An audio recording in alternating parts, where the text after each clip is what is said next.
안녕하세요. 저는 이번에 주제 강연을 처음 데뷔 강연으로 하게 된 현대미술학과 홍다영입니다.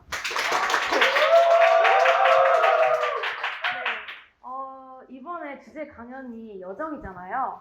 근데 여정이라는 거 말 자체가 되게 좀 약간 진행적이고 그런 느낌인데 제 강연의 제목은 이렇게 쉼표예요. 뭔가 살짝 좀 여정 느낌과 조금 모순적인 제목인데요. 이 제목의 의미는 이제 저와 강연을 싹 들으시면서 천천히 이해가 되실 거고요. 제가 오늘 강연을 하면서 하나의 목표가 있어요. 바로 여러분들 마음과 저의 마음에 작은 쉼표 하나를 찍는 게 저희 오늘 목표입니다. 그러면 지금부터 강연을 시작해 볼게요. 여러분들은 혹시 인연이 되셨다가 악연이 된 게 있을까요? 예를 들면 친구가 되었다가 왼수가 된 그런 느낌으로 그런 경험이 있으셨는지 한번 생각을 해보시면 좋을 것 같아요. 저는 되게 이 경험을 제 인생 통틀어서 거의 계속 진행을 해요. 아마 제 과를 들으신 여러분들이 살짝 유추를 하실 수 있을 텐데 이렇게 인연이 되었다가 악연이 된 게 바로 저는 미술입니다. 이 미술이 되게 저에게는 엄청난 영향을 준 존재예요. 만약에 누군가 저에게 너를 한 단어로 표현해봐 하면은 이렇게 두 글자 미술로도 저는 표현을 할 수 있을 만큼 되게 저에게 많은 영향을 준 게 바로 이 미술입니다. 그래서 지금부터 제가 오늘 준비한 여정은요, 저에게 큰 영향을 준 이 미술과 함께한 여정을 여러분들께 들려드릴 거예요. 이 미술 자체가 아마 여러분들이 많이 경험을 해보지 못한 부분이라 아마 좀 경험적인 부분에서는 조금 새로운 게 많을 텐데 거기서 제가 느꼈던 감정들은 아마 좀 느껴보신 분들도 있을 것 같아서 같이 함께 잘 가볼게요. 저는 이 여정을 또 여정의 지도가 있으면 저는 이렇게 그래프로 한번 그려봤어요. 이 X축은 저 자체 홍다영이라는 거를 의미하고요. Y축은 그냥 미술 그 자체예요. 그래서 이 그래프 선은요, 저와 미술이 만나는 점들로 이루어진 선이어서 미술을 함께한 시간들을 의미를 해요. 제가 어릴 때부터 초등학교 때까지 이렇게 저는 그래프를 그릴 수가 있어요. 되게 이렇게 부드러운 곡선으로 올라가죠. 이 그래프가 조금 특이한 게요. 이따가 보시면 알겠지만 선이 조금씩 모양도 달라요. 이때 모양은 딱히 군더더기 없이 말끔한 선 한 줄로 돼 있어요. 이때 저에게 미술은요 굉장히 힐링이 되고 친구 같은 존재였어요. 그리고 이때 시기에 저희 미술은요, 이때 제가 미술을 접하게 된 이유까지 분명하게 나타나는 시기예요. 보통은 이제 뭔가 예술을 한다 그러면은 되게 천부적인 재능 갖고 시작한 건가? 라는 약간의 고정관념이 있어요. 저도 막 음악하는 친구들이나 모형하는 친구들 보면은 되게 천부적인 재능 갖고 있는 것 같다는 약간의 고정감이 있거든요. 근데 저는 전혀 그런 거와 관련이 없었고요. 저는 되게 성격적인 이유로 미술을 접하게 됩니다. 이게 제가 유치원 때 사진인데요. 약간 뭔가 겁먹은 표정이 이때도 보여요. 저는 지금처럼 이렇게 강연을 할 수 있다는 것 자체를 상상할 수 없는 성격이었어요. 굉장히 내성적이고 소심한 성격이었어요.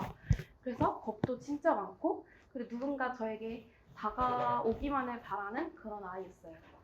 그래서 또 이제 누군가 저를 싫어하는 것도 너무너무 무섭고 두려워해서 경쟁이라는 것 자체를 저는 전혀 관련이 없는 그런 성격을 갖고 있는 아이였어요. 여기에 한 가지 일화가 있는데요. 제가 초등학교 때 그림을 이렇게 좀 잘 그려서 제출을 하러 교탁 앞을 걷고 있는데 어떤 친구가 제 그림을 보고 나서 나중에 저를 화장실로 불러냅니다. 그래서 화장실에 갔어요. 뭐야 이러니까 친구가 야 너 그림 그렇게 그리니까 애들이 너 잘 그렸다고 그렇게 관심 주잖아. 그렇지 마. 이런 식으로 얘기를 했는데 지금 같았으면은 제가 뭐야 뭔데 이러니까 어쩌라는 식으로 얘기를 했을 텐데 그때 당시에 저는 다 같이 행복하게 잘 지내고 싶은 마음에 알았어 이제 그렇게 안 할게 라고 얘기를 해버렸어요. 그 정도로 정말 소심하고 내성적인 성격이었습니다. 그래서 저는 그때 되게 친구들이랑 어울려서 놀기보다는 이렇게 혼자서 집에서 책상 위에서 할 수 있는 모든 걸로 그렇게 하면서 시간을 보냈어요. 그래서 사실 색종이 접기, 뭐 아이클레이 뭐 이런 것들 다 미술이잖아요. 저는 이런 식으로 미술이 굉장히 저에게 친구 같은 존재로 접하게 되었습니다. 이거는 이제 그림 일기예요. 제가 이때 저학년 시절에 그렸던 그림들인데요. 보통 이제 일기 숙제가 너무너무 지겹고 하기 싫잖아요. 근데 이제 여기서 이제 그림을 그릴 수 있는 숙제니까 저는 이것도 되게 재밌게 했거든요. 그런 것처럼 저는 이 미술이 정말 그냥 재밌고 제 성격에 안성맞춤이 친구 같은 존재로 만나게 됩니다. 그리고 제가 이제 고학년이 올라갈수록 저는 더 이상 이제 이 미술이 놀이 대상으로만 그치진 않아요. 저를 설명해주는 정말 필수적인 요소로 변하게 됩니다. 여러분들이 보통 초등학교 때도 다 숙제가 있었고 미술 활동도 했을 거예요. 그때 당시에 그림 그리기나 숙제 같은 거 했을 때 저는 그때 뭔가 다른 친구들처럼 똑같이 그리는 게 조금 싫었어요. 그리고 좀 더 꼼꼼하게 그리고 싶었고 또 예쁘게 그리고 싶은 마음이 항상 강했어요. 그래서 이렇게 수입평가 같은 걸 내렸을 때 좀 뭔가 더 정성을 들여서 많이 냈던 것 같아요. 그러면서 이제 주변에서 많이 인정도 받았고 선생님한테도 생전에 받지 못했던 칭찬들도 한 번씩 두 번씩 받게 됩니다. 그러다 보니까 저는 미술 때문에 자신감도 많이 올라갔어요. 그리고 좀 내성적인 성격으로 마음을 잘 표현하지 못했는데 친구들한테 이렇게 선물을 줄 때 저는 이렇게 끄적이는 거 좋아하고 그림 그리는 거 좋아하니까 그런 걸 이용해서 되게 수제를 이렇게 많이 해서 많이 감동을 줬거든요. 그래가지고 이제 친구들과의 인간관계도 많이 돈독해졌어요. 미술 덕분에. 그리고 마지막으로 그렇게 미술과 관련된 영향을 많이 받다 보니까 처음에는 이제 진로를 적는 칸에 그냥 선생님 이렇게 적잖아요. 근데 저는 이제 이렇게 영향을 받다 보니 뭐 디자이너라는 직업도 생각을 해볼 수 있고 미술 감독이라는 그런 미술과 관련된 진로도 한번 생각을 해보게 됐어요. 그러면서 저희 여정의 초반부의 미술은요, 저에게 놀이 대상이자 또 저에게 장점이 되어준 아주 고마운 존재로 저는 그렇게 여정을 그렸어요. 그 다음에 이제 중반부로 넘어갑니다. 중반부의 그래프를 보면요, 뭔가 좀 앞에 그래프로 좀 다르게 약간 좀 떨리고 있죠?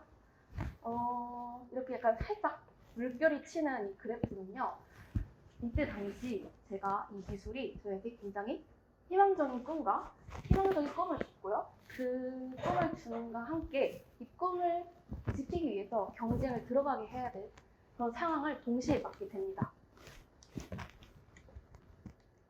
네. 이때 제가 좌우명이 두 개가 있어요. 중학교 때, 초등학교 6학년 때부터 중학교 때 시기에. 지금도 여전히 이 좌우명 갖고 있고요. 하면 된다랑 그리고 미래에 제가 후회를 조금 덜 했으면 좋겠다라는 그 두 개의 좌우명을 가지면서 생활을 했고 생각을 많이 했어요. 근데 이제 중학교 2학년 때 시기에 굉장히 특목고나 이런 쪽으로 많이 생각을 하잖아요. 그러다 보니까 제 진로에 대해서 생각을 많이 갖게 됐는데 이때 이 좌우명과 많이 근접하게 진로가 정해졌으면 좋겠고 내 적성에 있어서는 덜 후회했으면 좋겠다라는 생각을 갖게 됩니다. 그래서 저는 이렇게 진로를 고민을 해요. 근데 이 진로에서부터 여러분들도 진로를 고민할 때 좋아하는 거랑 잘하는 거 두 개 되게 많이 고민하실 거예요. 일단은 제가 좋아하는 거가 뭐가 있고 잘하는 게 뭐가 있을까라는 고민을 하다가 이 좋아하는 게 미술이라는 거를 뚜렷하게 알게 된 그런 일화도 있어요. 네. 앞에 제가 그래프를 보여줬을 때 이렇게 곡선이 좀 깊게 파여져 있는 부분이 있었잖아요. 이때가 사실 저는 6학년 때부터 중학교 1학년 때까지 한 미술학원을 안 다녔어요. 그래서 계속 다니다가. 왜냐면 그때는 그냥 미술이 취미로 하자였고 공부를 그냥 하자 그거였거든요. 그래서 미술학원을 안 다니고 이제 중학교 생활을 하다 보니까 제 그때 소묘 이게 그림 실력은 한 요 정도에서 머물러 있었습니다. 근데 이제 학교를 들어가 보니까 되게 잘 그린 애들도 꽤 있었고요. 또 저도 뭔가 그리고 싶은 게 잘 안 그려지는 그런 답답함도 생기더라고요. 그러면서 저는 굉장한 생각을 갖게 됩니다. 아, 미술학원 다니고 싶다. 이 말 자체가요, 보통 학원이 보통 자기 의지로 가는 경우가 별로 없을 거라고 저는 생각을 하는데 저 같은 경우에도 여태까지 뭐 수학, 영어 이런 학원들이 절대 제 의지로 가본 적이 없었거든요. 그리고 어릴 때 다녔던, 초등학교 때 다녔던 미술학원도 그냥 그 초등학교의 풀코스, 미술학원, 태권도, 피아노 그 중에 하나였어요. 그래서 이 한 6학년 때부터 중학교 1학년간의 그 부재, 미술학원 안 다녔던 그 부재 시간 동안 저는 미술을 진짜 하고 싶다는 생각을 가질 만큼 내가 미술을 좋아하고 있구나 라는 거를 알게 돼요. 그래서 저는 엄마에게 말씀을 드리고요. 이렇게 처음부터 기본기도 배우고 그리고 난생 처음 캔버스 같은 데다가 새로 써보는 물감으로도 그림을 그리면서 이때 시대에 접했던 미술은 너무너무 재밌고 즐겁게 했어요. 그리고 이제 제가 그렇게 좋아하는 게 미술이라는 걸 깨닫고요. 또 잘하는 거가 뭘까 고민하다가 우리가 이제 잘하는 게 보통 나 지금 뭐 먹고 싶다라고 이렇게 갑자기 생각나는 게 아니잖아요. 여태까지 쭉 걸어왔던 과정들이나 결과물들을 보고 내가 잘하는 걸 알고 있잖아요. 그래서 저는 제 상장 같은 걸 보면요. 자랑하려는 게 아니고요. 이렇게 받았던 상장들을 보면 그림과 관련된 상장들이 좀 많더라고요. 그리고 꼭 그림이 아닌 상들도요. 약간 그림 미술적 감각이 있어서 더 많은 점수를 받아가지고 받은 상들도 많았어요. 그러면서 저는 나 그래도 약간 나 혼자서 잘한다고 생각이 아니라 어느 정도 경쟁력 있게 좀 실력 있구나 라는 생각을 갖게 돼요. 그리고 이제 중학교 때 정말 다른 과목은 아무리 열심히 해도 받지 못하는 교과 우수상을 미술에서는 계속 받았거든요. 이런 식으로 되게 과제를 꼼꼼히 하면서 이제 선생님께서도 되게 칭찬 많이 해주셔서 점수를 잘 주신 것 같아요. 근데 이때 미술 선생님께서 저한테 이런 얘기를 해요. 너 예술 고등학교 갈 생각은 혹시 있냐고. 이 얘기를 처음 들었을 때는 저와 전혀 관련이 없는 얘기인 줄 알았는데요. 물론 이 얘기를 들었을 때는 이것도 이제 제가 미술을 잘하고 있구나라는 생각을 갖게 하죠. 그렇게 이렇게 잘하는 거를 뭔지를 알고 좋아하는 게 뭔지가 겹치다 보니까 저는 이렇게 진로를 미술적으로 생각을 하게 됩니다. 그러면서 이 미술 진로를 설정할 때 좀 더 도움이 되는 방향을 가기 위해서 예술고등학교를 가기로 마음먹어요. 그래서 저는 이제 동네에 다니던 취미미술학원을 그만두고요. 입시미술학원으로 가게 됩니다. 입시미술학원을 가니까요. 확실히 수준이 조금 올라가더라고요. 이렇게 초반에는 물감으로 사진 보여지는 거를 그대로 그리려고 많이 연습을 했고요. 미술 입시를 후반대로 가면 이제 입시가 한 전 10개월 정도를 했어야 했거든요. 그 기간이. 시험 보기 전까지 한 10개월 정도 시간 동안 제가 난생 하지 않았던 이런 그림들을 그려야만 했어요. 그래서 이런 스킬적인 그림들을 조금 지루하긴 하지만 계속 연습을 해옵니다. 이거는 거의 뭐 연필, 지우개, 그리고 도화지 이 세 개만 계속 반복을 하면서 연습을 해요. 그러면서 이때가 제가 다니던 미술학원의 모습인데요. 이런 스케줄로 저는 중학교 3학년 겨울 때쯤까지 계속 준비를 합니다. 이제 뭐 학교가 끝나면요, 바로 엄마 차를 타서 거기서 저녁을 먹고 바로 미술학원을 날아가요. 그래서 거기서 이제 10시쯤에 집에 오고요. 주말이나 방학 때는 10시에 가서 10시에 집에 오고 그렇게 생활을 하죠. 이제 근데 제가 이런 경쟁 구도 있는 생활은 처음이어서 되게 좀 많이 불안했어요. 내가 이렇게 큰 시험이 앞에 있고 떨어지면 어떡하지라는 불안감도 많이 있었고요. 또 여기 미술학원이 약간 조금 과할 정도로 스파르타식으로 가르쳐서요. 되게 불안감을 많이 줘가지고 저는 그때 당시 썼던 일기들 중에 제 미래에 저에게 쓰는 일기가 있었어요. 그래서 여러분들께 좀 보여주려고 가져왔는데 월요일 2시 나에게. 월요일 2시가 그 합격 발표 시간이었거든요. 합격했니? 라고 질문 던지고 뭐 이렇게 썼는데 이때까지만 해도 저는 저를 되게 많이 믿어주고 되게 만약에 떨어졌을 때 남들이 다 저에게 실망을 해도 내 스스로에게는 안아줄 것 같이 괜찮다고 많이 저는 의지를 하면서 썼던 게 보이네요. 그때 당시까지. 그렇게 우여곡절 끝에 제가 이렇게 합격을 하긴 해요. 근데 제가 여기다 씁쓸한 경쟁의 결과라 썼잖아요. 그 이유가 제가 뭐 떨어져서가 아니라요. 그때 제가 느꼈던 감정 중에 사실 한 12명 정도의 친구들과 제가 함께 준비를 해요. 근데 붙은 친구가 저를 포함해서 2명밖에 없어요. 그러면서 진짜 다 같이 열심히 하고 너무 힘들게 같이 했는데 이 경쟁이란 게 결국에는 이 결과만을 좀 더 강조하고 결과만 보이게 되는구나 라는 그런 좀 허탈함과 씁쓸함이 생기더라고요. 그렇게 저는 이제 경쟁의 씁쓸함을 느꼈습니다. 그래서 저희 여정 중반부의 미술은요, 저의 진로를 꿈꾸게 해준과 동시에 제가 경쟁을 정말 좀 싫어하고 아니었는데 그 꿈을 이루기 위해서 경쟁에 들어가게 만들어줬어요, 미술이. 그러면서 이렇게 마무리가 되고요. 마지막에는 이제 후반부 제 미술의 고등학교 시절 그래프예요. 정말 무슨 뭐 엄청나게 꼬여져 있죠. 이게 시간을 좀 나타내주는 그래프잖아요.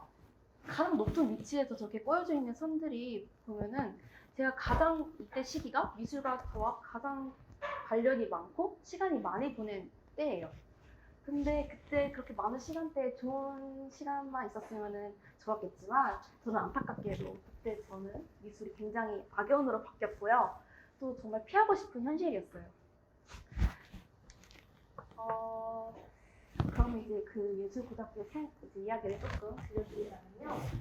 이제 예술고등학교에 들어가 보니까 아까 말했듯이 제 좌우명 중에 덜 후회했으면 하는 그 좌우명 있잖아요. 거기랑 너무 잘 맞는 시스템인 거예요.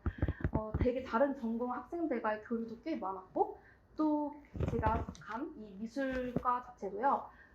동양학과, 서양학과, 뭐 디자인, 조소 같이 다른 전공들도 한 번씩 경험해보면서 내가 선택할 수 있는 기회를 주는 게 있었어요.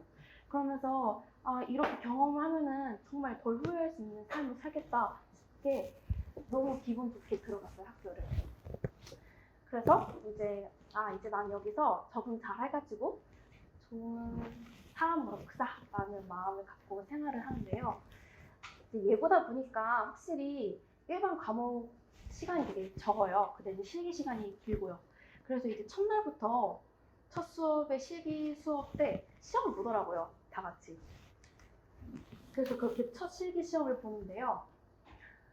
나름 이제 열심히 학원에서도 열심히 했고 하니까 나는 괜찮겠지 하고 약간의 긴장감을 갖고 이렇게 자리에 앉아서 시험을 봅니다. 선생님께서는 자 이제 몇 시부터 몇 시까지 그림 그리고 이런 이 주제를 그려라 해서 다 같이 긴장의 순간을 열심히 그려요. 그리고 다 끝나고 나서 이렇게 그림을 다 앞에다가 둬요. 이게 보통 거의 실기 수업의 마지막 과정인데요. 보통 이제 교과 시험 같은 경우에는 내가 시험지를 숨기거나 점수를 숨기면 내 점수를 사실 잘 몰라요, 다른 사람들이. 근데 미술 같은 경우에는요, 내 손에서 그림이 찌워진 순간 바로 이제 저의 결과가 모두에게 공개가 됩니다. 그래서 이제 내가 잘 그리거나 못 그리는 게 한 번에 알 수가 있어요. 근데 이제 첫 실기 시험이 끝나고 나서 제 그림을 보고 다른 친구들 그림과 비교를 해보는데 뭔가 이상한 느낌이 들기 시작해요. 약간 실력도 많이 좀 부족하긴 한데 되게 뭔가 다른 애들처럼 좀 특이하게 그렸다라는 생각도 가져요. 이게 나중에 제가 깨달은 건데 제가 예전 학원에서 소묘를 잘못 배웠더라고요. 이상한 방식으로. 그래서 저는 약간 혼란을 좀 겪어요, 이때. 내가 생각했던 것보다 좀 격차가 심했고 나 좀 약간 이상한가? 라는 생각이 들기 시작해요. 그렇게 저의 그런 좀 충격적인 생각을 가지면서 본격적으로 예고 생활을 하는데 제가 이제 예고를 들어가면요. 미술 학원은 맨날 입시만 가르칠 텐데 예고를 가면 좀 약간 예술적인 소질을 마음껏 키울 수 있는 시간이 많지 않을까라는 생각을 해요. 근데 그런 시간들이 보통 이렇게 전시를 하면서 그런 시간을 쓰거든요. 이게 다 이제 전시 때 냈던 그림들인데 이 그림들을 그릴 수 있는 시간을 저는 사실 학교에서 많이 보장해주는 줄 알았어요. 평상시 시간에. 근데 그게 아니라 이제 입시라는 수업에 기반이 되고 그 외적인 시간을 내가 시간을 내서 이렇게 그림을 그려서 내야만 했던 거예요. 그래서 되게 체력적으로 좀 많이 힘들었고요. 그리고 여기 사진이 조금 안 보이는데요. 여기 보면 되게 까맣게 돼 있어요. 아마 고화질로 보시면요. 되게 흡연가루나 아니면 물감 때문에 이제 손이 봉숭아 물이 아니라 물감물로 물들여지게 됩니다. 그리고 나중에 입시 막판 때는 손목이 너무 아파서 막 아대 타고 그러고 살아요. 근데 이렇게 몸이 아픈 거는요, 사실 이런 거 같아. 이런 거 막 성장약품 이런 걸로 얘기할 수가 있잖아요. 나중에 누군가에게 나 이때 아팠는데 이게 되게 내 노력의 결과 이런 걸 보여주면 떳떳하게 얘기할 수 있잖아요. 지금도 약간 이거 얘기하면 좀 떳떳하게 얘기를 했는데요. 그래서 그렇게 체력적으로 몸적으로 아픈 거는 괜찮았어요. 근데 이게 사람이 정신적으로 마음적으로 힘든 게 정말 정말 힘든 거더라고요. 초반에는 맨 처음에 저의 좌우명처럼 하면 된다. 그래도 일단 해보자라는 그런 생각으로 갖고 생활을 하다가 그림을 한 장씩, 두 장씩 그리고 시험을 한 번씩, 두 번씩 보기 시작하면서 나 좀 약간 한계점이 보이는 것 같다라는 생각을 가져요. 이제 저 혼자만 열심히 한다면 이 한계점을 좀 덜 느꼈을 수도 있어요. 근데 다른 친구들도 다 저와 같이 열심히 하는 의지를 갖고 들어온 친구들이랑 모두가 열심히 하고 모두가 다 열심히 참여하기 때문에 제가 열심히 따라가려 해도 계속 그 격차는 생기더라고요. 그러다 보니까 정말 이런 우울한 생각들을 조금씩 갖게 되면서 계속 자존감이 떨어져요. 이때 제 실력은요, 정말 객관적으로 저는 못했어요. 그리고 많이 부족했어요. 근데 그렇게 객관적인 제 실력을 마음 한구석에다 두고 저는 계속 아니야, 나 실패하는 애 아니야, 낙오하는 애 아니야 라고 계속 저는 부정해요, 저 스스로를. 뭔가 이렇게 인정하게 되면요, 저는 이 학교를 그만둬야 될 것 같고 또 그렇게 인정하는 동시에 실패자로 뭐 엄마, 부모님한테도 실망을 안겨드릴 것 같고 또 선생님이나 친구들한테도 저는 그런 이미지로 찍힐 것 같거든요. 그러면서 저는 그런 게 너무 싫어서 사실 결과가 조금 안 좋아도 내가 정말 죽어라 열심히 하고 그런 과정의 모습을 잘 보여주면은 그래도 너 게을러서 대충 해서 이런 점수 받은 게 아니라 열심히 했는데 안타깝다 이런 얘기로라도 저는 좀 그렇게 보호를 할 수가 있잖아요. 그러면서 저는 원래 이렇게 경쟁을 싫어하고 독한 게 너무 싫었는데 저 스스로를 되게 봐주질 않아요. 몸이 많이 아파도 그런 얘기를 거의 안 들어주고요. 또 조금 그림이 잘 그려지거나 성적이 좀 잘 나온 날에도 너 그거 되게 당연하게 나왔어야 했다. 그거 진적이 나왔어야 했지. 별거 아니야. 너 조금만 방심하면 다시 또 돌아간다? 라는 식으로 저를 많이 미워하고 비판을 합니다. 그래서 그때 썼던 이제 얘기를 또 가져왔어요. 제 마음속에는 약간 두 개의 상황이 살고 있는 것 같은데요. 하나는 원래 갖고 있던 왜 그냥 경쟁을 싫어하고 독하지 못한 저가 상처를 받아 쓴 얘기들이 있고요. 마지막에는요, 고2 시험을 앞두고 제가 쓴 말이에요. 뭐, 다 미안하다고 제 스스로에게 얘기를 하고 있고, 그렇지만 나는 네가 점점 밑으로 내려가는 걸 어디까지 받아줘야 될지 모르겠다라고 마지막 말에 쓴 걸 보면요. 이게 제가 힘들어하는 걸 알고 있지만 그래도 저는 어쨌든 실패한 사람이 되고 싶지 않고 낙오자가 되고 싶지 않다는 게 너무 강했었나 봐요. 그러다 보니 저는 저를 나중에는 거의 버리다시피 해요, 저 자체를. 그래서 그때 당시 저는 되게 많이 외로웠어요. 사람이 주변에 없어서라기보다 가장 믿는 저가 사라졌기 때문에 되게 많이 외로웠어요. 아무튼 그래서 저는 독해지는 게 너무 싫었고 경쟁을 너무 싫어서 피하려고 했던 제가 비판적으로 저를 바라보면서 독하게 저를 대했고 또 그 미친 경쟁을 누구보다 더 열심히 치렀어요. 그래서 이제 그런 멘탈로 고등학교 3학년에 올라가서 이제 처음 그림을 그려요. 여러분도 보면은 이게 하나의 그림은 고등학교 3학년 때 그린 그림이고요. 하나는 고등학교 2학년 때 그린 그림이에요. 이제 좀 눈치가 있으신 분들은 알 것 같지만 고등학교 3학년 때 그린 그림이 이거예요. 이게 사실 더 잘 그렸잖아요. 되게 그런 스트레스랑 압박 때문에 고등학교 3학년 때 올라가서 정말 이제 입시가 코앞에 다가오니까 무슨 뭐 되게 마음이 불안한 애처럼 붓자국이 아주 막 정리도 하나도 안 되고 또 그림을 그린 걸 보면 되게 텅 비어 있는 그림처럼 계속 나오는 거예요, 그림이. 그래서 저는 이런 걸로 거의 뭐 수시가 다 떨어졌어요, 수시를. 실기를 보면 다 떨어지고 정시를 준비해야 되는 상황이 왔어요. 되게 이제 수능도 그런 영향 때문에 그렇게 잘 보지도 못했고요. 그래서 저는 뭐 딱히 비실기로 갈 수도 없는 상황에서 정시도 이제 나는 실기를 해야겠구나 라고 마음을 가지면서 해야만 했던 상황이에요. 되게 하고 싶지 않고 이 현실을 피하고 싶지 않았지만 그래도 끝은 봐야지 라는 생각으로 결국 정시를 하게 됩니다. 여기 이제 좀 이게 좀 별로 화면이 잘 안 보이는데 이 뒤에가 이제 그림들이에요. 한 사람이 앉아 있고 제가 보는 시험이 한 사람이 앉아 있으면 그 사람 주위로 삥 둘러 앉아서 그림을 그리는 시험이거든요. 그렇게 수많은 수백 장의 그림들 중에서 그래도 내가 30번째, 40번째 안에라도 교수님들 눈에 띄어야지. 그래도 한 번은 내가 그린 거 눈에 띄고 맞춰야지 라는 생각으로 저는 정시를 시작을 합니다. 그래서 저는 제가 못하는 그 실력들에 대해서 시치미를 뚝 떼고 다시 처음부터 한 계단씩 시작을 해요. 인체 구조부터 다시 공부를 하고 거기 위에 피부 표현을 다시 연습하고요. 또 사람 중에 제일 중요한 얼굴 연습도 많이 했고 또 정말 제가 많이 못해서 이 옷주름 연습도 거의 옷만 한 30번, 40번 정도 그린 것처럼 연습을 하면서 가고 시험이 끝나고 이렇게 그림을 내요. 이렇게 그림이 이제 합격권 그림 정도까지가 나오게 돼요. 결국에는 다행히. 근데 이제 제일 중요한 가분 시험 때는 이렇게 그림이 안 나왔는데 이렇게 이제 시험의 압박이 하나씩 풀려가니까 그때서야 그림이 이렇게 나오는 게 참 웃기더라고요. 이런 그림이 사실 하루아침에 된 게 아니잖아요. 분명히 예전에도 이렇게 그릴 수 있었을 거예요, 아마 저는.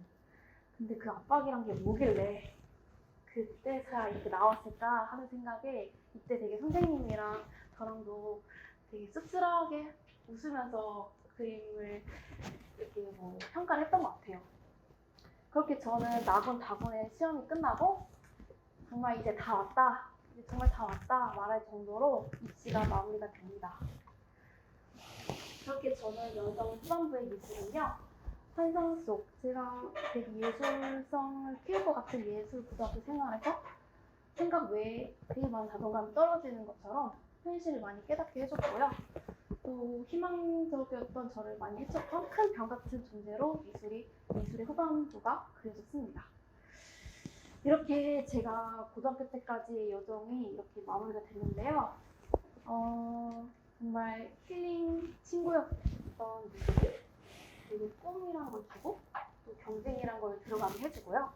마지막으로는 막연히 되고 피하고 싶은 현실로 그려진 그래프가 지금도 제가 지금은 미대생이 됐잖아요.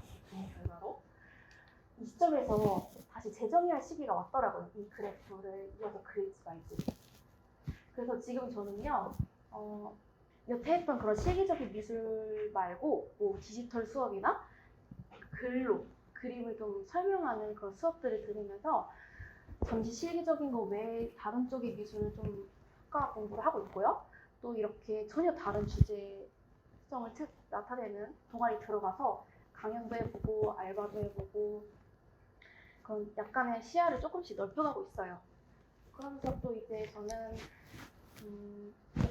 약간 혼자서 그림을 그리는 작가라는 꿈보다는요, 사람들을 좀 만나는 큐레이터 일이나 아니면 작가들을 좀 매칭시켜주는 그런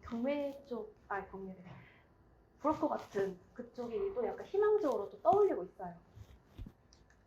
그렇게 저는 그려왔던 미술 여정 그래프에서 현재 시점에서 이렇게 쉼표를 하나 찍어보려고 해요. 이 쉼표 뒤에는요, 사실 이 그래프를 계속 이어서 제가 그릴 수도 있고요. 아니면 또 어떤 다른 곳에서 제가 또 그래프를 새롭게 출발할 수가 있어요.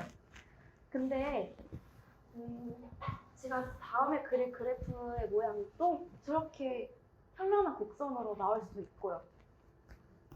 근데 저는 이제 이렇게 강하게 준비하고 제가 이 여정들을 밟아가면서 한 가지 생각을 마음에 염두하면서 하려고 해요. 정말 온갖 풍파를 다 겪고 이 풍파를 내가 다 못 피해서 나중에 정말 후회할 줄 알았거든요. 근데 생각보다 이렇게 다시 재정해야 할 시기도 오고 쉼표를 또 찍을 수 있는 시기가 오긴 하더라고요. 아마 여러분들도 저처럼 이렇게 인생 그래프를 그리면서 살고 계실 거예요.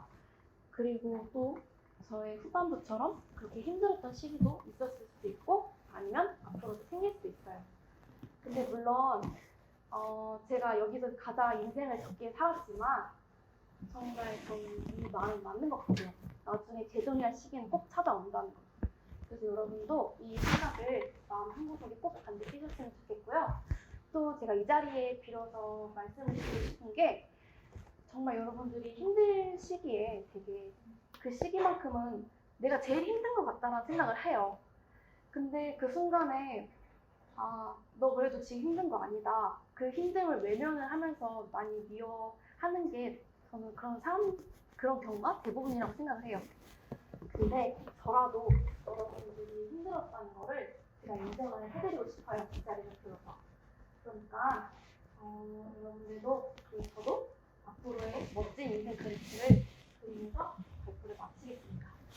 감사합니다.